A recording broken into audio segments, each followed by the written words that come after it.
Hello everyone. So I've been asked to do a small little tutorial on how I got some of my blue highlight effects in the Necrons I've been painting. And for that, I've actually been using the Temple Blue from Citadel Paints, and I'll be kind of going through how I get that going. So first thing you want to do, of course, shake your paint up. All right. Oop. And, shake your whole table too, because that helps out. And crack it on open. You just want to get a little bit of paint going. Just grab a bit and put it down to a wet palette. Now, I'm using a ceramic wet palette. I got it from a friend of mine whenever I bought a bunch of his airbrush stuff. And put a good bit in there. You want to thin the mess out of this. So, use my handy dandy little dropper bottle, water, and add a fair bit of paint, or add a fair bit of water to the paint. What I want to do is get this almost to a water consistency, where it's no longer gooey, and just make sure you can see that. Whenever it comes off the brush, it's fairly liquidy. It's almost a glaze. So, what we're going to do is we're going to take just a little bit. We've got this Necron Doom Scythe. You got this here. It's a little hard to see because it is all flat black, but as we start adding color to it, it becomes a little bit more apparent. What I want to do is get down in here and just let the paint flow. Now, it's okay if it doesn't completely get in the groove. Have a little bit of an oops. See, where it's kind of gone right into the circle. Well, we can just kind of smudge that a little bit. It adds a little bit of an effect that's really nice. So you don't have to be perfect with this. And we will just continue on. If we get a little too much, what we'll do later is go back in with a little bit more of the Black Templar. And it sounds like my daughter is playing her Lego game, so she's asking her mother for help. So y'all may hear a little bit of that in the background. And again, we're going to smudge just a little bit. It's a little hard to pick up on where I've got the light source, but it gives a little bit of a blue glow ring effect.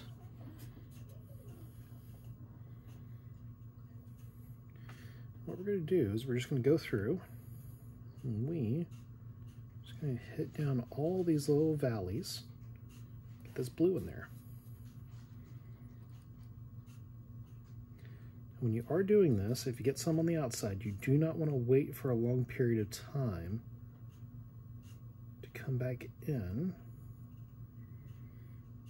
and try to smooth that out with your finger. The reason being is it will dry and you'll get too much blue or whatever color you are using. A little more paint. You don't want a whole lot of paint loaded in your brush. You just want just enough to where it starts flowing off. There, that was too much. But we can start just going around this outside. And always feel free to go back and refill in areas you don't think you got the way you want. Just remember, this is your piece. It should be the way you want it, not what someone else wants, unless they're paying for it. All right. And that's how I get a lot of these crisper lines in here. Get a little bit of that glow effect. All right. As you can see, just trying to get that nice blue in there. And this is just the first thing we're going to be doing here. All right, we're going to get that here. And as we start using some darker paints like the Turbo Dork to really accentuate and bring out some of the more shapes in here, like I may get some of the paneling with the Turbo Dork just to give it more of a living feel. And I do see where I have some Black Templar that's not quite dried up yet, but that's okay. We will skip those areas for now. Okay. right now, I am going over some of the geometry grooves. Got some neat little glyphs of triangles and stuff like that. Oop, got too much paint there. Knock that back in my wet palette. I'll just follow around.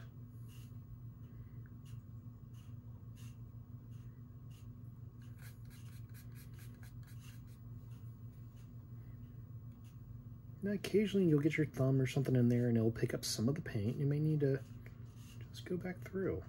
Add just a little bit more. Never be afraid to go back over something.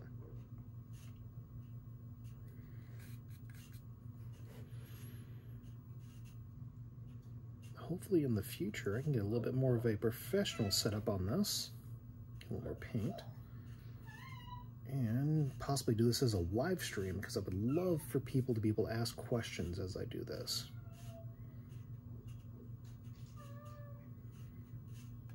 Alright, get this circle. Feels like my daughter's having fun in the background.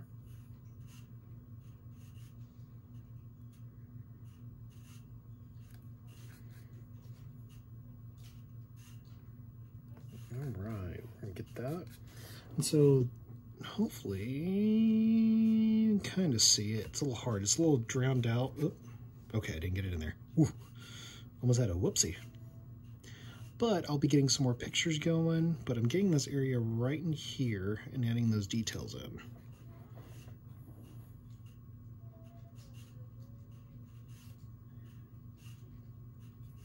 As soon as I get these filled in, I'll lift up the camera so you can see the mirrored side, the left side of this model. You can see what the difference looks like. Again, this is going to be just the first coat I put through here. I'm going to let it dry because while it's wet, it looks one way. You know, as we all know, as paints dry, they tend to get different properties. They're not always exactly as they are when they're wet.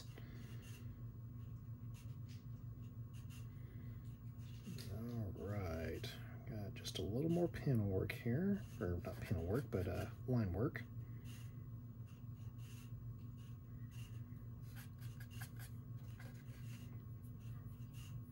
I know there's probably a better way of doing this, but this is just the way I have found that works best for me and adds just that little bit of an extra.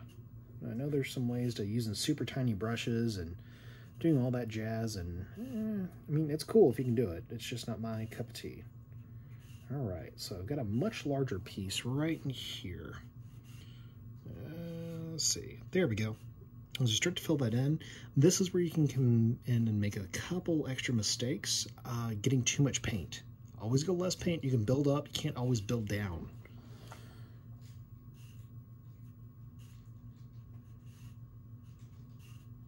Like I said, I'm using a very, very watered down paint here. One of the things you may notice is you get bubbles. Pop those bubbles. One, it's cathartic. Two, it helps your paint dry better and more evenly.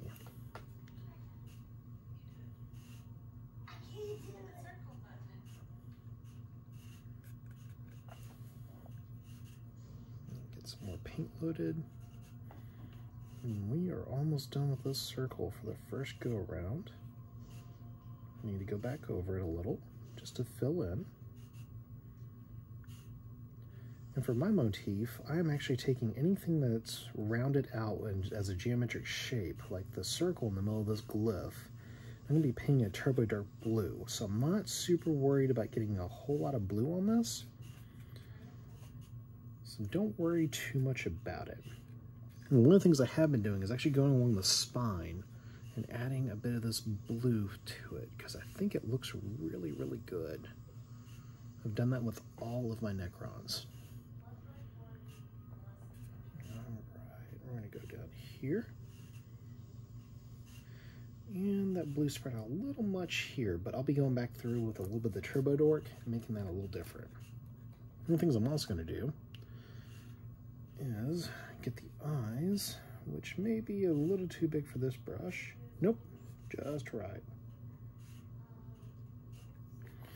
And hopefully, I don't know if I can hold the camera right. Yeah, we're not going to be able to see it right now. but I'll bring it up. There's a little command console inside here too that I am going to add blue to. And we'll hit it with the Turbo Dork later to really make it pop.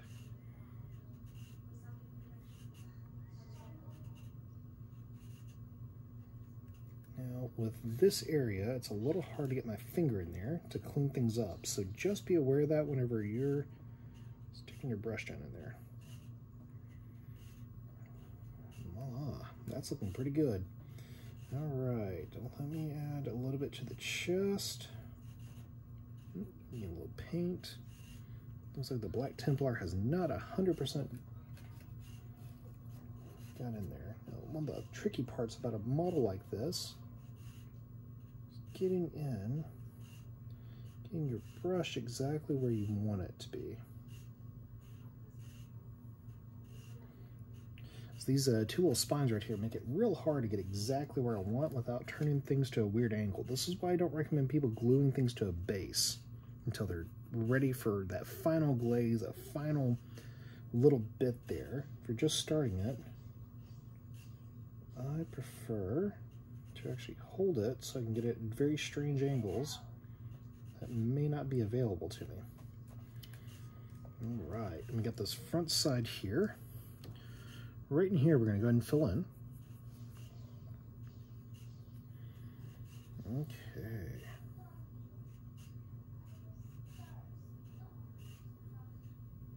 And what I'll do is I'll fill this in with this blue right now, and I'll go back in with the Turbo Dork and really make it pop. So we're going to come around, fill this in.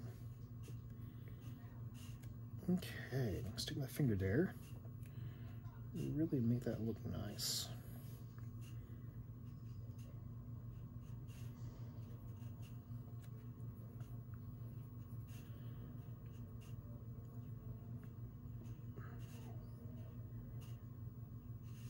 And again, I'm not too worried about these knobs getting the teal on them. I'm going to be coming back through and painting with the Turbo Dork Cool Ranch.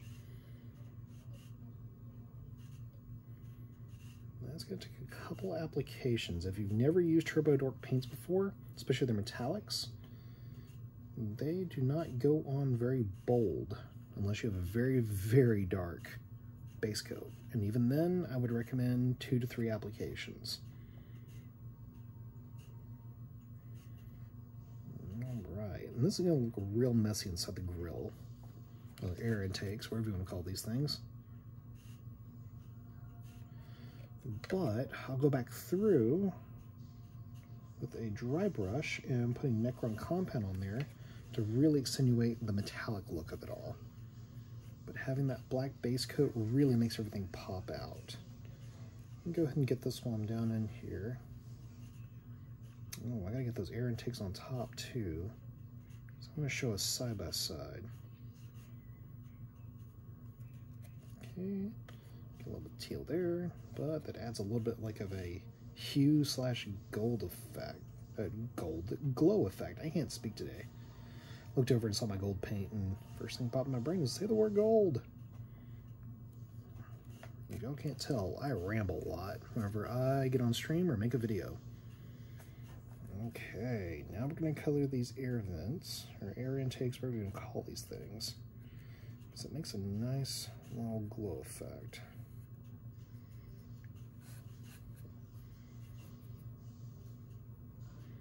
Again, you don't want too much paint, you just want enough to really kind of start flowing off the brush down in there.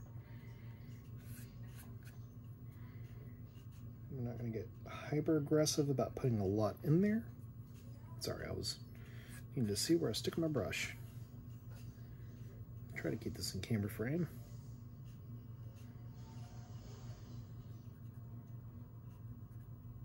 Again, I'm hoping to get more professional setup in the future. But let me set that down and I will do a top-down overview. Y'all can see what I'm talking about.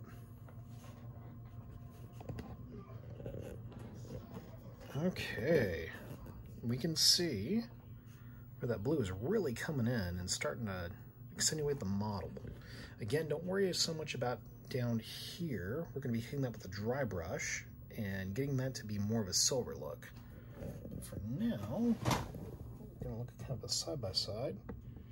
Take a look at how much that blue makes everything pop. And that is the effect I'm wanting to go for and kind of give it that glowing look. All right, let's reposition our camera here.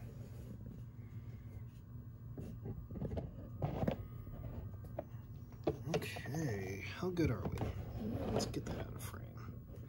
Okay, I'm going to finish up getting the top part and then flip over to the bottom. And now, I've kind of gone over the basics and go a little faster. You never want to rush yourself. You always want to take your time. Rushing yourself, you tend to have unintended happy little accidents. At least that's what I learned from Bob Ross.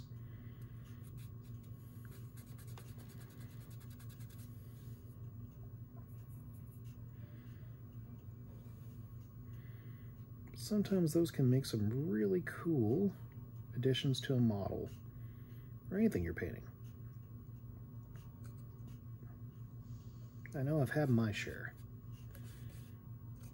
Yep, I had a little too much blue there, but added a little bit more of a blue filter into the black there. Really made it really pop out and kind of have this neat, almost pulse glow, at least from where I'm seeing. You don't have to jam your brush down in there. You just want to ride on top. Just let the flow of the paint start doing it. And if the paint really isn't flowing, that means you need more water in it. I really wish there was more of a scientific slash per this much paint, add this much water, but I have not found a formula to it myself, so I just wing it until it looks like it's right.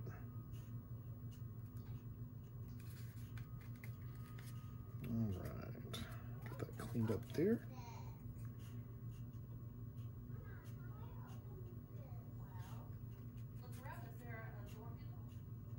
Yep, my daughter's playing her Lego game. She's enjoying the mess out of that. I highly recommend anybody with a small child between the ages of 5 to 9 the Lego Marvel Avengers collection, especially if they have a PlayStation 4. My daughter loves those. Heck, I love them. It's always fun to play as a superhero. Break things as the Hulk. Or Spider-Man. Heck, any of them. Alright. Let's get flowing around this little triangle here.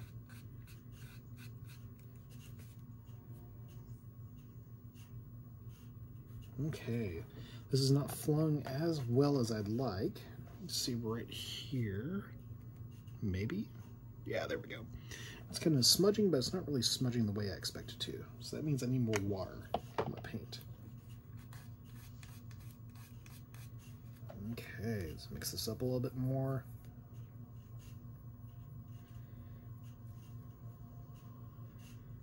Okay, this ought to be much better now. Oh yeah, I can definitely tell. It's flowing a lot better. And see, it's wanting to flow to these low points a lot more. That's just a property of water. It wants to flow the lowest place possible.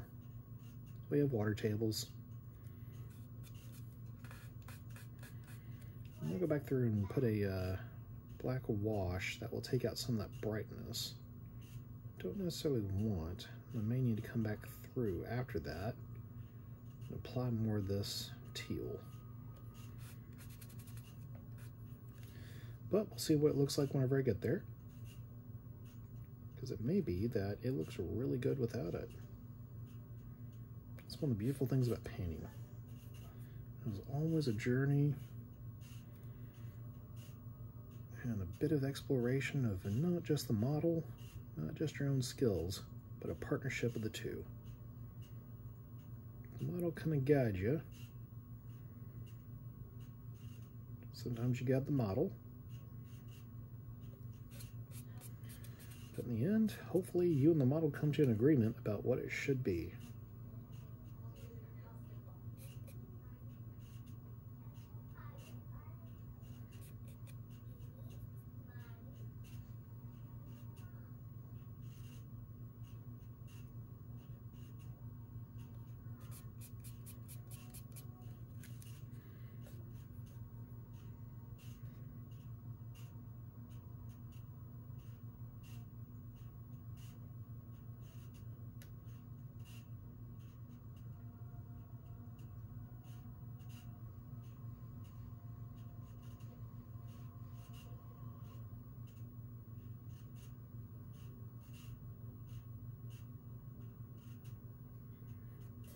Alright, sorry about that. I was getting a little quiet because I was getting focused. Getting in my painting zone.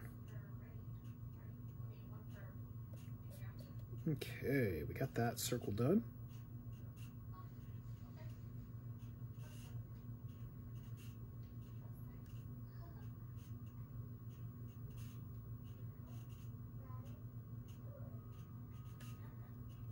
Alright, we got that one done. Okay, so overall, we've got these really nice glyphs popped up here, and I still gotta get that air vent. Dang. Thought I was only done with the top. And I still got a little bit here, too.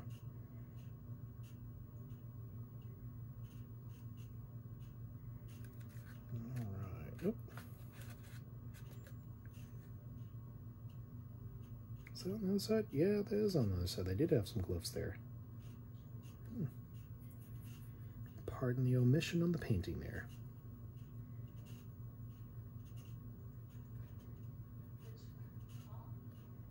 Again, as you use more water, you're going to get some bubbles. Especially in these deeper areas. Try to pop them the best you can with your paintbrush. And don't go like stabbing them.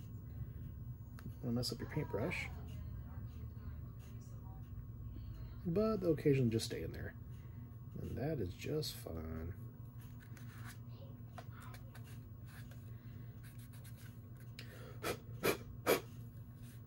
Okay, got some of the bigger ones popped.